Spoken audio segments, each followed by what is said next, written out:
Welcome to special analysis. నేను రమా మండవ. ఈ రోజు అనాలిసిస్ లో భాగంగా మనం తీసుకోబోతున్న టాపిక్ ఏంటంటే ఎన్టీఆర్ విగ్రహం పెట్టి కేసీఆర్ ని దెబ్బేసిన రేవంత్ అని చెప్పి నేను టైటిల్ ఇవ్వడం జరిగింది. ఆ అంశం గురించి మనం మాట్లాడుకునే ప్రయత్నం చేద్దాం.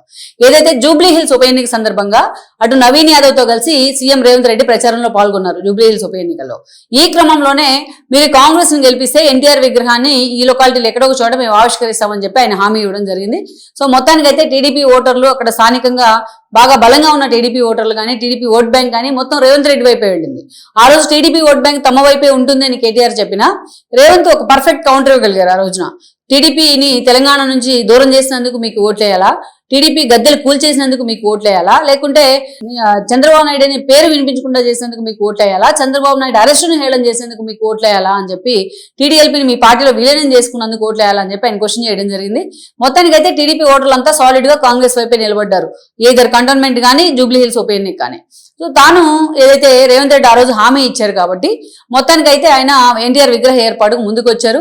ఇటీవలే మనం చూసినట్లయితే ఒక 20 days బ్యాక్ అక్కడ ఆల్రెడీ ఈ కార్యక్రమానికి ఇనిషియేషన్ కూడా తీసుకొని ల్యాండ్ కూడా కేటాయించారు మైత్రివనం చౌరస్తా దగ్గర. సో మొత్తానికైతే మాత్రం విగ్రహ ఏర్పాటుకు కాంగ్రెస్ ప్రభుత్వం ముందుకు వచ్చింది. రేవంత్ రెడ్డి ఇనిషియేట్ చేశారు. అయితే ఏదైతే ఎన్టీఆర్ జయంతి రోజున దీన్ని అన్వీల్ కూడా చేయడం జరిగింది. కాంగ్రెస్ వైపు నుంచి రేవంత్ రెడ్డి చేతుల మీదుగా ఈ కార్యక్రమం జరిగింది. తుమ్మల నాగేశ్వరరావు మొదలుకొని చాలా మంది మంత్రులు కూడా పాల్గొన్నారు. మొత్తానికైతే ఎన్టీఆర్ కుటుంబ సభ్యులు కూడా ఈ కార్యక్రమంలో పాల్గొనడం జరిగింది. అయితే ఎప్పుడైతే ఎన్టీఆర్ విగ్రహ ఏర్పాటుకు రేవంత్ రెడ్డి గ్రీన్ సిగ్నల్ ఇచ్చారో అప్పటి నుంచి చాలా సీరియస్ గా బీఆర్ఎస్ వైపు నుంచి దీని మీద ఆక్షేపణలు వస్తా ఉన్నాయి, చాలా సీరియస్ గా. ఎందుకంటే అటు కేటీఆర్ వైపు నుంచి కానీ ఇటు బీఆర్ఎస్ శ్రేణుల వైపు నుంచి కానీ మీరు ఎన్టీఆర్ విగ్రహం ఎలా పెడతారు అన్నట్టుగా ఆరోపణలు వచ్చాయి. అయితే ఆరోపణలు ఎందుకు వచ్చాయి కానీ ఇదే కేటీఆర్ జూబ్లీ హిల్స్ ఉప ఎన్నిక సమయంలో మోతీనగర్ లో ఎన్టీఆర్ విగ్రహం ఆవిష్కరణ చేశారు. ఆ చౌరస్తాలో కాంస్య విగ్రహాన్ని పెట్టిస్తాను బీఆర్ఎస్ ని గెలిపిస్తాయని చెప్పారు. మేము ఇక్కడే కాదు, మేము ఖమ్మంలో కూడా 70 అడుగులు ఎన్టీఆర్ విగ్రహాన్ని అన్వీల్ చేశామని చెప్పారు. అవసరమైన చోటల్లో విగ్రహాలు పెట్టిస్తామన్నారు. అయినా సరే ఈ రోజు అదే పని వీళ్ళు చేస్తే మాత్రం, రేవంత్ రెడ్డి చేస్తే మాత్రం ఆయన ఆక్షేపిస్తా వచ్చారు. అంతేకాదు వీళ్ళు గతంలో మనం చూస్తే రాజీవ్ గాంధీ విగ్రహం పెడతానంటే, వాళ్ళు కాంగ్రెస్ ప్రభుత్వం ఉంది, రాజీవ్ గాంధీ విగ్రహం పెడతానంటే దానికి కూడా వీళ్ళు విమర్శలు చేశారు. ఏదైతే మనం చూసినైతే తెలంగాణ తల్లి విగ్రహము అచ్చం సోనియా గాంధీ లాగే ఉంది, ఆవిడని తీసుకెళ్లి సెక్రటేరియట్ లో పెట్టారు, మేము వస్తే దాన్ని తీసుకెళ్లి గాంధీ భవన్కు పంపిస్తామంటూ కూడా వీళ్ళు మాట్లాడడం జరిగింది. అయితే ఇక్కడ మనం చూసినట్లయితే తెలంగాణని వ్యతిరేకించిన మూలాలను చాలా మంది విగ్రహాలు హైదరాబాద్ లో ఉన్నాయి, లైక్ వైఎస్ రాజశేఖర రెడ్డి. మరి ఆ విగ్రహాల గురించి ఎప్పుడు కూడా బీఆర్ఎస్ కాంపౌండ్ ఏమీ మాట్లాడదు, అదొక విచిత్రం. సో కేసీఆర్ ఏమో తన కొడుకు తారక రామారావు అని పేరు పెట్టుకోవచ్చు ఎన్టీఆర్ స్ఫూర్తితోని, ఆ పార్టీ నుంచి రాజకీయ భిక్ష తీసుకోవచ్చు, ఆ పార్టీ నుంచి అన్ని పదవులు పొందొచ్చు, ఆ పార్టీ మీద తిరుగుబాటు జెండా ఎగరేయచ్చు, ఆ పార్టీ గురించి నానా మాటలు మాట్లాడొచ్చు, పూర్తి ఆ పార్టీలో గెలిచిన ఎమ్మెల్యేని తన పార్టీలోకి తీసుకొని మంత్రులు చేయొచ్చు, ఆ పార్టీ నుంచి గెలిచిన ఎమ్మెల్యేలు మొత్తాన్ని తన పార్టీలో జాయిన్ చేసుకొని టీడీఎల్పీని కూడా విలీనం చేసుకోవచ్చు, చంద్రబాబు నాయుడిని బూతులు తిట్టొచ్చు, తన వెంట నడిచిన టీడీపీ నేతలు మొత్తం కూడా ఈరోజు పార్టీతో ఫిల్ చేయొచ్చు వాళ్ళందరితోని. కానీ ఎన్టీఆర్ విగ్రహాన్ని పెడతానికి మాత్రం వీళ్ళు ఒప్పుకోరు. వీళ్ళైతే పెట్టొచ్చు, బట్ రేవంత్ రెడ్డి పెడితే ఎక్కడ టీడీపీ ఓట్లు రేవంత్ రెడ్డి వైపు వెళ్తాయనేది వాళ్ళ భయానికి కారణం, దాన్ని వ్యతిరేకిస్తా ఉన్నారు. అయితే రేవంత్ రెడ్డి మాత్రం ఈ విషయంలో చాలా స్ట్రిక్ట్ గానే ఉన్నారు. ఆయన ఫస్ట్ నుంచి కూడా విగ్రహం పెడతాను అనేది అయితే అన్నారో ఆ పెట్టడమే కాదు, అటు ఎన్టీఆర్ కుటుంబ సభ్యులను కూడా ఈ కార్యక్రమంలో ఇన్వాల్వ్ చేశారు. అయితే ఈ చర్య ద్వారా రేవంత్ రెడ్డి కేసీఆర్ కి నిజంగానే దెబ్బేశారని చెప్పాలి. ఎందుకంటే ఇక్కడ 3 పాయింట్లు మనం చెప్పుకోవాలి. ముఖ్యంగా ఈ రోజు రేవంత్ రెడ్డి తాను అనుకున్న మాటకే కట్టుబడతానని ప్రూవ్ చేయగలిగారు ఆల్రెడీ. ఎందుకంటే ఎవరైనా ఆక్షేపణలు చేస్తూ ఉంటే కొంతమంది, రేవంత్ రెడ్డి ఎక్కడా కూడా వాటిని లక్ష్య పెట్టలేదు. నేను ఆ రోజు ఎన్నికల ప్రచారంలో నేను మాటిచ్చాను కాబట్టే ఆ రోజు జూబ్లీ హిల్స్ ప్రజలంతా కూడా కాంగ్రెస్ వైపు నిలబడ్డారు. ఆ హామీని నెరవేర్చే బాధ్యత నా మీద ఉంది, వాళ్ళంతా ఆ బాధ్యత నా మీద పెట్టారు కాబట్టి ఈరోజు ఎన్టీఆర్ విగ్రహాన్ని నేను ఏర్పాటు చేయాలనుకున్నాను, ప్రకటన చేశాను కాబట్టి ఏర్పాటు చేశాను అని చెప్పారు. అదొకటి. అండ్ దెన్ ఎవరైతే ఎన్టీఆర్ విగ్రహం పెడతాను వ్యతిరేకిస్తా ఉన్నారు బీఆర్ఎస్ క్యాంపు, వాళ్ళందరికీ కూడా అవుట్ అండ్ రైట్ వాళ్ళందరినీ డిఫెన్స్ లో పడేశారు రేవంత్ రెడ్డి. ఎందుకంటే ఎన్టీఆర్ పేరుతో లబ్ధి పొందింది టీఆర్ఎస్, ఎన్టీఆర్ పార్టీతో లబ్ధి పొందింది టీఆర్ఎస్. ఈ రోజు టీడీపీలో ఉన్న నేతలంతా బీఆర్ఎస్ లోనే ఉన్నారు. ఆఖరికి ఆ పేరును తన కొడుకు పెట్టుకుంది కూడా కేసీఆర్.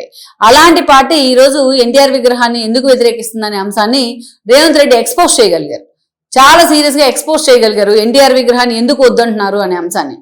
అదేవిధంగా చూస్తే నిన్న మన బాలు విగ్రహం పెడుతుంటే కూడా రవీంద్ర భారతిలో రేవంత్ రెడ్డి అడ్డుపడలా, ఈ పృథ్వీ లాంటి వాళ్ళు వచ్చి హడావిడి చేసే ప్రయత్నం చేశారు. కానీ సో ఇక్కడ మనం చూసినట్లయితే తెలంగాణ ఉద్యమ సమయంలో పీక్ సమయంలో ఉన్నప్పుడు ఆంధ్ర విగ్రహాలు కోలుకొడతామనో ఆంధ్రులను వ్యతిరేకిస్తున్నామనో మాట్లాడారు కేసీఆర్ కూడా. కానీ కేసీఆర్ వన్స్ సీఎం అయిన తర్వాత ఆ రోజు ఏమన్నారు కేసీఆర్, ఆంధ్ర వాళ్ళ కాళ్ళు ముళ్ళు గుచ్చుకుంటే నేను పంటితో బయటకు తీస్తా ఉన్నారు.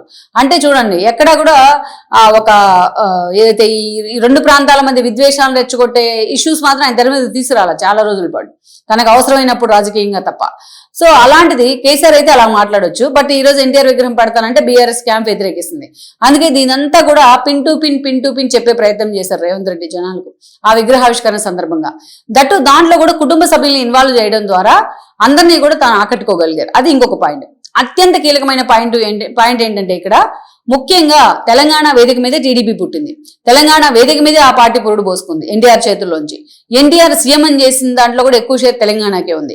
అలా తెలంగాణని ఫస్ట్ నుంచి కూడా టీడీపీ ఓన్ చేసుకుంది, టీడీపీని తెలంగాణ హక్కును చేర్చుకుంది. అలాంటి ఎన్టీఆర్ ఎలాంటి పథకాలు పెట్టారు మనం చూసినట్లయితే ₹2 కిలో బియ్యం కానీ, అమ్మాయిలకు ఆస్తి హక్కు కానీ, ప్రత్యేకించి మనం చూస్తే పటేల్ పట్వారీ వ్యవస్థ రద్దు ఎంత ఇన్ఫ్లుయెన్స్ చేసింది అది. సో ఇలాంటివన్నిటితో తనకంటూ కూడా ఒక ఐడెంటిటీ, ఒక ఇండివిజువాలిటీ క్రియేట్ చేసుకున్నారు ఆయన. ఆ సినిమా స్టార్ సినిమాల్లో ఏం చేస్తారు అనుకున్న ఆయన పార్టీ పెట్టిన 9 నెలల్లోనే అధికారంలో రావడం ఒక ఎత్తు అయితే, కొన్ని విప్లవాత్మక మార్పులకు ఆయన శ్రీకారం చుట్టారు.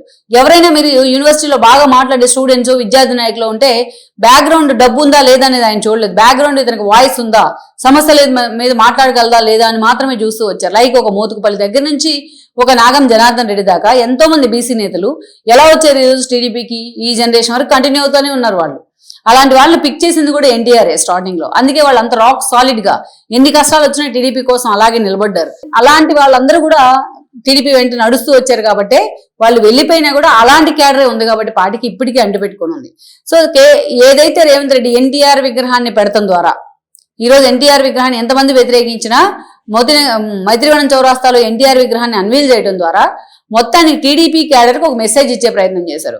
చంద్రబాబు నాయుడు అరెస్ట్ సమయంలో టీడీపీ క్యాడర్ రేవంత్ రెడ్డి వైపు నడిచింది బీఆర్ఎస్ ని వ్యతిరేకించిన కారణంగా. తర్వాత కంటోన్మెంట్ కానీ, తర్వాత జూబ్లీ హిల్స్ ఉప ఎన్నిక కానీ, ఆ తర్వాత మొన్న జరిగిన పంచాయతీ కానీ, కార్పొరేషన్ మున్సిపల్ ఎన్నికల్లో క్లియర్ కట్ గా కాంగ్రెస్ స్టాండ్ తీసుకుంది టీడీపీ. ఇంకా ఇక్కడ బలంగా టీడీపీకి బీసీ ఓట్ బ్యాంక్ ఉంది, సాలిడ్ ఓట్ బ్యాంక్ ఉంది. ఆ ఓటర్లు అంతా కూడా రేవంత్ రెడ్డి వైపే ర్యాలీ అవుతా ఉన్నారు. వాళ్ళ రుణం తీర్చుకునే ప్రయత్నం చేశారు రేవంత్ రెడ్డి అనుకోవచ్చు ఒక పాయింట్. ఈ రోజున వాళ్ళందరినీ కూడా తన వైపుకి తిప్పుకునే ప్రయత్నం చేశారు.